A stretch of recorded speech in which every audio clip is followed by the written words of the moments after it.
And we are back. This is Startup Talk from the Dan K. Richardson Entrepreneurship Development Institute at Indian River State College. I am Tom Kindred, your regional director for the Small Business Development Center. And we have in the studio with us tonight Professor Howse from the Indian River State College School of Business, the accounting department. And we are talking about a very innovative program that utilizes students to provide it's a public outreach program. It's called their financial literacy program, and it's a public education program. They've done a number of these across the Treasure Coast, and the next one is coming up this fall on the Chastain campus. So we were talking a little bit before we took the break. We were talking about what is the student involvement in putting this event together? Right, and as I said, it's the investment club that sponsors it. So what they are doing is they are finding our speakers. They're finding our speakers, and those are the individuals that are both presenting the topics for the seminar itself, and they also provide for a table to display. So what ends up happening is the investment club collects some money from these speakers. Sometimes just straight donations from these speakers, because when they find out there's an investment club at Indian River State College, they want to help. Right. You know, people in the profession recognize it and want to help it. So sometimes just straight donations. But that is the funds we're using, for example, to go to the Moneyshow we mentioned earlier. Okay. Right? All right.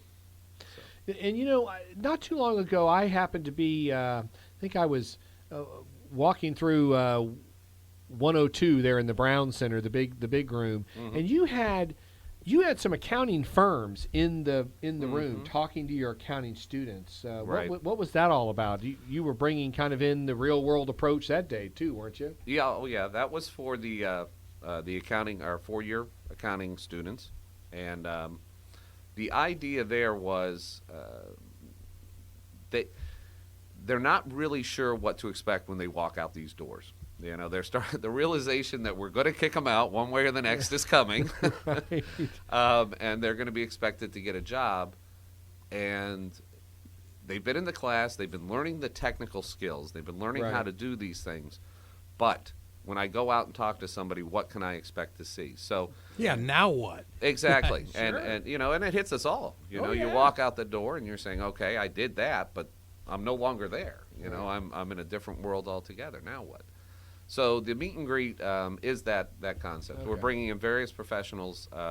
Most of them are in a hiring position, so they do help the students. You know, these are the things we're looking for. This is what we would like to see from you, which is another part of this. Right. You know, it doesn't end at the classroom. If they have to get out there, they have to find jobs to really fulfill our mission. And with all that you're doing, the investment club, this financial literacy series, I mean, what is the marketplace telling you? What are the local regional accounting firms telling you? Are students are IRSC accounting students very prepared and ready to go? Well, we haven't had too many graduate yet with the 4-year. With the 4-year, okay. But it's interesting. This last one, I think it's the one you're referring to in 102.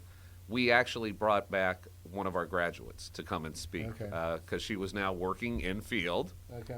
Now, of course, she wasn't in a hiring position, but I got a chance to talk to her boss, and they are thrilled with her. Okay. They are absolutely thrilled with her. Great. So, yes, the report thus far is good. It's positive. So when the kids were like in the audience, I mean, did any of them happen to bring resumes? I mean, is any of this like resonating? Yeah. It starts to resonate. As they get closer, they start feeling it.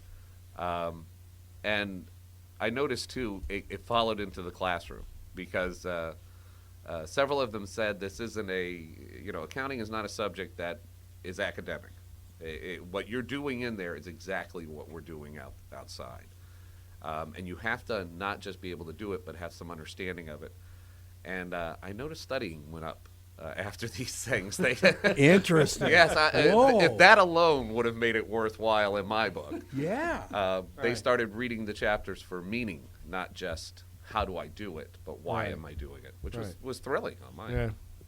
Now, these the financial literacy programs that you've been doing and the one you're going to do in the fall, I thought was, again, pretty strong agenda here for the event. Talk to me about the topics. What are some of the topics you're going to cover in this event? The one coming up, well, I should tell you first the motivation behind it. We wanted to have, as I said, this is not going to be all in one room. Right. It's choices for the individual, and they'll be able to choose a couple. We'll be running them a couple of times, so you choose which ones you like. So when we sat down and we've decided on the topics, we wanted to make sure we weren't just zeroing in on a single group. We didn't want to just have, just the recently retired. Right. We need to make sure we had topics for the millennials, and that's basically how we came up with the list we did. We wanted to make sure there was at least a couple choices for just about any phase of life you're in. Right. And along those lines, if you're looking at it, you see things like credit repair, budgeting, which would be presumably towards the millennial end. Right. You can get a little further along. You see things like buying a home. And then, you see things like investing in equities, which would be actually, as far as I'm concerned, at any age, Right. anywhere you are in life. Fixed income investing, which obviously is going to lean more towards a retiree. So those are the things. And there's estates and trusts. We're going to be covering those, which clearly are not going to interest a 21-year-old that much. Right. But for some of us, that's becoming an issue that we start thinking about. So Now, what do you charge to attend the event? the event's free. The event is for, free. for Okay. all public, for the Okay. public, and of course for our students. Anyone, it's free. Okay. All right. Yeah, no, any costs are covered actually, as I said, by those donations By from the- these firms. Okay. Yeah, they And sponsor you've the got event. sponsors, right? Yeah. Sponsors for the event. That's Okay. basically it. The sponsors to the event are covering the costs. Yes. Okay. Who are your sponsors normally? Well, actually, we've already got some for this one. I know it's fairly far out, Right. but Smith Barney's going to be on this one, and Edward Jones will be on this. Nice. Oh, wow. TD Bank, PNC. PNC's they've done a couple with us, and they're excellent. They'll do the Yeah. credit repair. PNC's been very engaged in the whole small business area with us. So Mhm. yeah. So Okay. Again, would you? And obviously, you're looking for more. More firms to participate in the program. Obviously. more the merrier. Never full. Right. Always Okay. room for one more, as they say. Okay. How Now, do, I got a question about students. I mean, it's like, we know that coaches in the athletic side recruit kids. I mean, do you do that as well? I mean, how do you find, say, a kid who's really into that subject in high school or maybe even middle school? No. I mean, Do you mean like in the investing club side or the Yeah, accounting side? yeah. The investment, I don't want to overstate, but I guess I will. 100% of them are interested in that. 100% of them are interested in investing. 100% of them, they all are aware, right? Okay. Now, their knowledge may not be that high for some of them, but they're aware of it, and they want to know more. It's the natural state. So we don't really have to recruit. They come. We tell them about the meetings. We tell them about the events, and they'll come. And to they that. show. Now, Yeah. that said, after this investment show, our plan is to go ahead and get a bunch of pizza, and that also will bring them in. food and Food, investment. yeah. That's it. Yeah, yeah. Food and money. That's the old working Okay. press. Where's the food, right? Again, like I've said a couple times this evening, last week we had Jack Hopkins on of the SBDC office, and again regarding the Profit Mastery program that the SBDC uses, and I want to ask you tonight, Professor, to address a couple of subjects regarding financial literacy in the business. But in your opinion, I mean, really, how important is financial literacy, completely and thoroughly understanding that income statement and that balance statement? How important is that for a small business owner and operator? Can I say the most important thing Uh, without you can. overstating? Right. I think with most small business owners and entrepreneurs, when they have an idea, or even if they've already got the business, they tend to focus a lot on sales and revenue. That's what I was going to say. Yeah. That's what we run into so often. They're focused on the sales. They're focused on the marketing, getting out there, getting Right. exposure. And they just and again, for you and I, because we've been around the block a couple times, we get the importance of it, but so many don't. No, actually, I do see business plans, and a few times they're. I guess they feel that if I have enough sales, it will take care of everything. and that's Right. basically it. And Right. and the truth is, and I think you you know this already, that's not going to always be true. Wrong. Yep. Yeah, Right. and I've actually seen some of the plans. They've been in early development, and they'll offer like volume discounts and things like that. That's their idea. But when you sit down to them and really go through it, these volume discounts they're going to offer is below cost. They're actually going to be losing money on these sales if they actually get them. And that's the key to, in my opinion, anyways. Is the key is to get both parts of it. Earlier you said I didn't know what profit was. Right. Well, it's the revenue less those costs, and the 50% of it is obviously costs, right? And I would argue even perhaps more. We all know we need to get our revenues up, but Right. And in our, like in our business, you hear fire sales for advertising and, cut rate discounts and stuff. How do you get them back? How do you get them back to the normal rate card? That's a great observation, Greg. You're right. Once Yes. you've gone to the less for less, I mean, how do you move back to that Sure. position of more for more and Sure. right. That's You a great bet. You bet. good point. well, and that's it. And you've got to understand your costs in multiple ways, right? I mean, a given ad. I don't know much about your business, so if I overstep here, I'm sure. That's all right. I don't know much about it either. But a given ad, I'm sure doesn't cost you much. But the revenues from those ads have to cover everything. Sure. So sometimes they have the idea. Well, as long as I'm making something on that, so well, you got to do more than just make something on that sale. It's not just gross profit. There are other costs, and those have to be covered as well. So, and you have to understand both of them. So, again, in your accounting classes, obviously, and you talked about this, students, we're learning the technical side of accounting. So you're teaching those debits and credits. But how are you connecting that academic side of accounting to the real world application of accounting as a management tool for a business owner? Are you trying at some level to make the students understand that accounting is more than just the debits and credit? It's a tool. Absolutely. You have to start with the technical end Sure. of it. You have to, as you put it, do the debits and credits. We have to get that out of the way. But it's important to bring it past that, to start asking. And a lot of ways you can do it is by bringing up contrary examples. And in one of my courses, we do Starbucks, and it's recently for an old man, but I think it's about 5 or 6 years ago now, when they had some trouble. Starbucks was in trouble, and at that point, they even announced they were going to do away with all food. Now, we know they didn't, but they announced they were going to, which at that time was, I think, like $280 million in revenue. So when they were going downhill and having problems, their solution, and it made sense, Right. was to do away with $280 million in sales. And that's the kind of thing that when you hit the students with, they want to know why. Right. And that's when we can start talking about margin, a margin on a sandwich versus a margin on a cup of coffee. Sure. And obviously, Right. coffee is a better has a far better margin, even if it doesn't have higher sales. Right.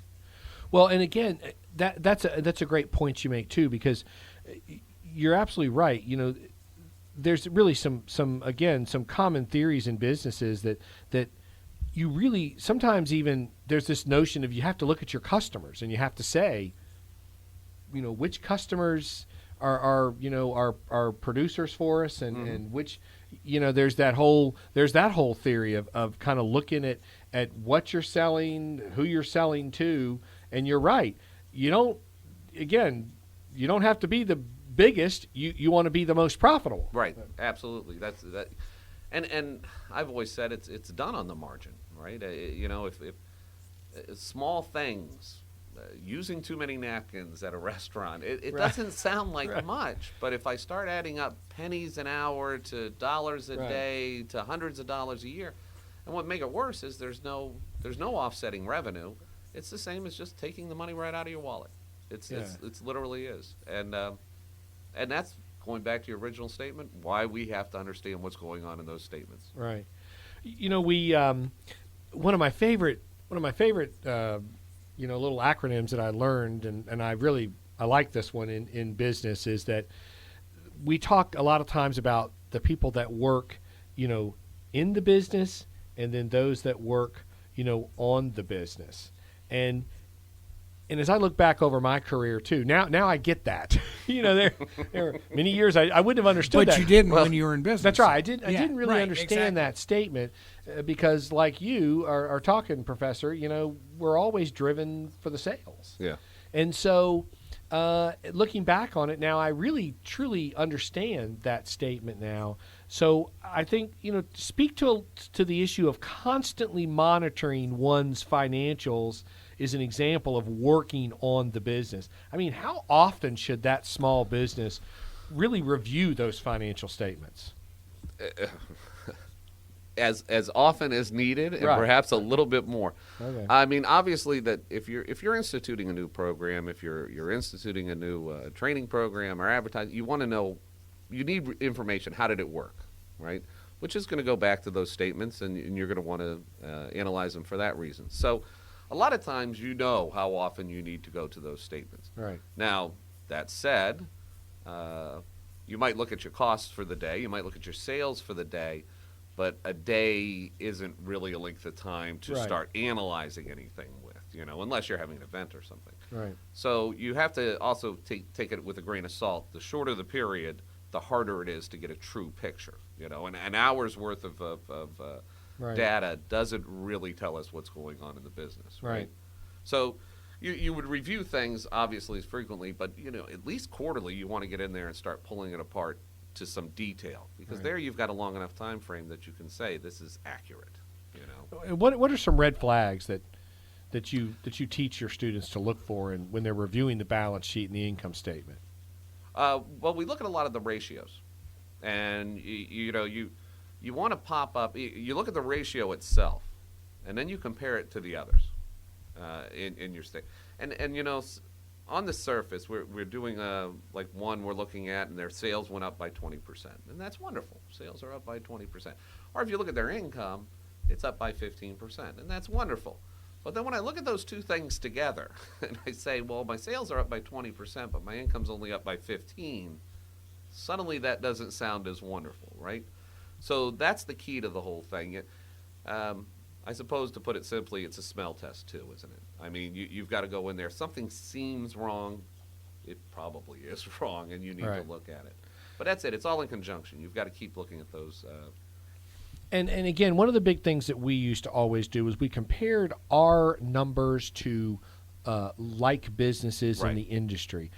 So looking at those ratios, how does a business, how do you teach your students, where do you get that information? How do you find those ratios for your, let's say, your industry? They're available online. We show them. There's a couple of sites that actually has those ratios, and we also can compare. If you're benchmarking, you don't necessarily want to compare just to the industry. Sometimes you want to compare to the leader in the industry. Remember, Sure. the industry is an average, and who wants to be average, right? I mean, so you can always get that kind of data, at least for publicly traded companies. You can go to the Edgar database. Edgar, right. Right, and we show them that and have them pull down, and occasionally we get them to do a little projects in there too. Right. But you can find that data out there. You Okay. can look at common size statements, and you can compare yourself to. Of course, I could talk all night about the SBDC and the trainings we do and the assistance we can offer. But beyond the SBDC, an organization like the SBDC that offers business assistance, where would a local businessman, business person, where could they improve their skills and their business acumen in terms of financial literacy? Where would they go to do that? My first answer would be my class. Okay.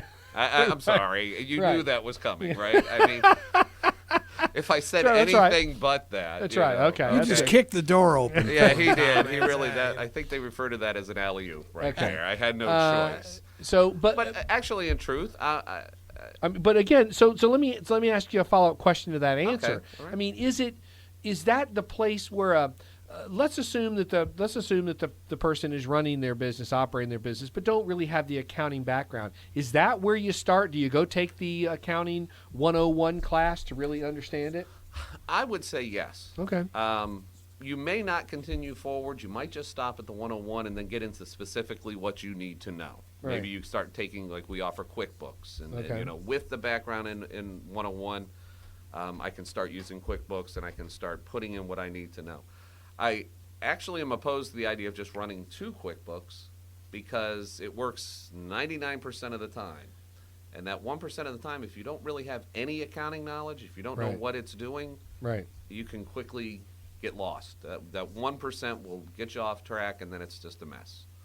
Well, and again, I think, and so I tend to agree with you a little bit that I think everyone that is involved in owning and operating and running a business really needs to have some understanding of the basic parts of their financial, the Sure. balance sheet, the income statement, the owner's equity section, understand the relationship between the assets and the liabilities.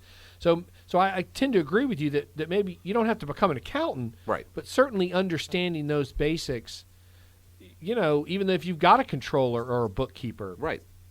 You're a better manager, owner, and operator if you have the understanding. Sure. Ultimately, what are we making these statements for? Why make a balance sheet? Why make an income statement? It's not a necessity that we have to do it. We're doing it so we can provide information. And if you're a business owner, you need to know how to read the information that's being supplied to you. You need to understand where it's gathered from and how it's gathered and what rules have been used to gather it. So, no, absolutely, you have to have some understanding of it. Otherwise, it's the equivalent of just writing a memo in Chinese. I don't speak Chinese. I don't know what it means, but it's done. It's meant to give you information. So Right. you have to be familiar with so you can get that information. What do you hear? What do you hear in the industry, in the world of business? Are the majority of businesses today using QuickBooks? I mean, is that really where we're headed with accounting in small business today? Well, small business, QuickBooks is the forerunner. Yes. Yeah. What are the numbers out there? Do you have any numbers? I wouldn't know, but I know that's the one class that we can certainly run. That's the one program we can certainly run. I don't know how many of them are using QuickBooks, but I would say that it's the vast majority. It's by far the front runner. Now, do we teach how does QuickBooks work at the college? How do you teach that class? Is that like a typical 16-week? No. Okay. Actually, it's referred to as a career in a weekend. It's a one-credit course, and it does take place over the weekend. It's rather intensive. I mean, Right. It's Friday, Saturday, Sunday, but and then we have a QuickBooks 1, a QuickBooks 2, Okay. and you obviously, depending on your level, Right. would complete it in that weekend. Okay. So it's a one-weekend course. How often do you run that course? I think the QuickBooks 1, as I recall, gets run twice a semester, but in different locations. Okay. So it might go up in Mueller and then Chastain, and so it depends on the location. The QuickBooks 2 is about once a semester. Okay. And I've used QuickBooks. I use that for one of my businesses, and it really was in fact, we met with a client today. Literally today, we met with a client in the SBDC, and they used QuickBooks, and obviously, quickly there was an admission that, yes, I only use it for just my billing and my invoicing, Mm-hmm. but I realize there's all kinds of other things it does, but I just don't know how to do it and don't utilize it for that. Right. So QuickBooks is really a very powerful and complex accounting tool, but most people probably don't use it to the fullest extent. No, you're absolutely right. From what I see, most of them, as you just said, I bill in it, Right. and I write checks from it. Right. And a lot of times you'll run into people, that's the extent of what they do. Right. And you're right, it's sad. There's a lot of things in there. There's all the inventory management. You can hook it up and it do all your payroll. It can do a great deal of things, collect, and it runs a tremendous amount of reports and takes you 2 seconds to run one. So for a business person in St. Lucie County that really wanted to kind of reboot, so to speak, and go back and really get a handle on the financials, accounting. What's the technical name of the class? Accounting 101. It's 2001. Okay, It's so our accounting accounting one. 2001, they could that is obviously taught at night, so they could take that as a night absolutely. course. Yeah. It's night, it's days, it's yeah. Okay, so they could take that first accounting, then they could go from that into a weekend QuickBooks, and I mean, you think about how well prepared you'd be to run your financial house there in the business. I think if that was your goal, if you were an entrepreneur and you were just thinking for yourself and you weren't trying to get a certificate or try to get a job in field, obviously, yes, that's exactly the route I think I would take. And yes, it would be, you would be well prepared because you've got the technical knowledge, you've got the QuickBook knowledge, and you have an understanding of what it's providing. Right. Why I'm doing what I'm doing. Exactly. That's got to be there as well. Right. Okay, Greg, you ready? We're going to go take accounting 2001. He's going to teach us how to make profit. You are. My wife worries about that. I can't spell accounting. Listen, Professor Howse, again, thank you so much for a great follow-up show to last week's Profit Mastery. And I want to remind everyone that the business assistance programs and resources discussed on tonight's show are available through the Dan K. Richardson Entrepreneurship Development Institute at IRSC. You can always get more information at that irscbiz.com site and check that out and look at the School of Accounting for QuickBooks. QuickBooks, yes, QuickBooks. absolutely. All right. As always, I want to thank our partners here at WPSL and WSTU, Greg and Carol Wyatt, and I want to thank the local SBDC at IRSC and Michelle Abaldo and her team at Institutional Advancement Office at Indian River State College. And with that, we will talk to you next week on Startup Talk. You are listening to WPSL Port St. Lucie, WSTU Stewart.